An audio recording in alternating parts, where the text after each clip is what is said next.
Hi, good morning, boys and girls. I'm going to read you a story today called Polar Bears and Penguins, a compare and contrast book. And this book is by Catherine Hall. So, if you remember, when we talked about compare and contrast, we're talking about how things are alike and how they're different. You're going to do some writing about this book when we're all done listening to it, and the recording will be there so you can, of course, listen more than once. Um, but thinking about some things just about polar bears, some things just about penguins, and some things that they have in common. So, if you remember when we talked about compare and contrast, some of the things that we talked about were butterflies and moths, how they were alike and different, our families, how they're alike and different, and also we talked about monkeys and apes and how they're alike and different. But today we're going to read about polar bears and penguins. And I have to tell you also, I have a new document camera. It's not the Ladybug that I'm used to, so I'm still getting used to this. It's a little bit smaller, so just bear with me. And like a lot of things, we're going to learn together. So, Polar Bears and Penguins, a compare and contrast book. Also, another thing I want you to be thinking about as I'm beginning to read is you could make that prediction if you think this book is going to be fiction or nonfiction and why. Okay. Polar bears live in the Arctic in the northern hemisphere. And when we look at the globe here, we can see the North Pole, the Arctic, where polar bears live at the top of the globe. But penguins live in the southern hemisphere. Some penguins live in the water around Antarctica.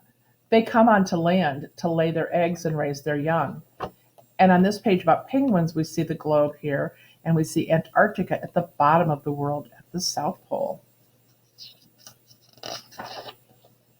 The Arctic is an ocean surrounded by continents. Remember, there's 7 continents. Sea ice floats on the water. Antarctica is a continent surrounded by oceans. Ice and snow cover the land.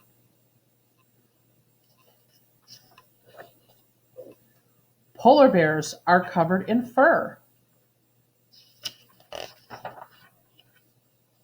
Penguins are covered in feathers. I don't know, what do you think, boys and girls? Is that a rockhopper or a macaroni penguin? I'm not sure. A polar bear is a type of bear. A black bear, giant panda bear, grizzly bear. I saw some of them on my trip to Yellowstone last summer. They're big. Sloth bears, sun bear, and of course, polar bears. There are many different types of penguins. African penguins, emperor penguin, Adelaide penguin, a rockhopper penguin, little penguin, and the yellow-eyed penguin. We know there's even more than that. Polar bears roam alone or in small groups of a mother and her young cub. Penguins gather in giant colonies that can number in the hundreds or thousands. That is a lot of penguins.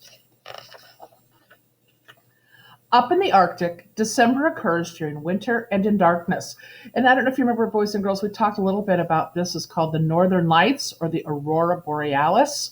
We could only see if we're very far north, and they are beautiful to see in person. Down in the Antarctic, December occurs during the summer and in sunshine.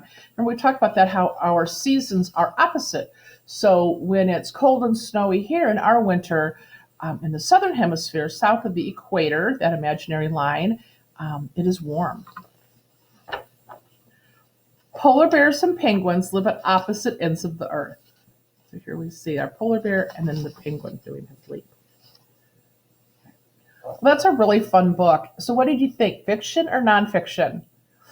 I'll bet you said nonfiction, and if you did, you were right, because it's true. It's based on facts. It has photographs as another one of those clues we can use. So it is definitely a nonfiction book.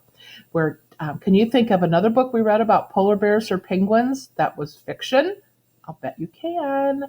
Well, listen, I'm really excited to get to share with you, and I'll be posting a lot more stories for you to read and to listen to along with your families. I hope you guys are working hard. So be looking for the writing activity that goes along with this. You can do some comparing and contrasting about polar bears and penguins.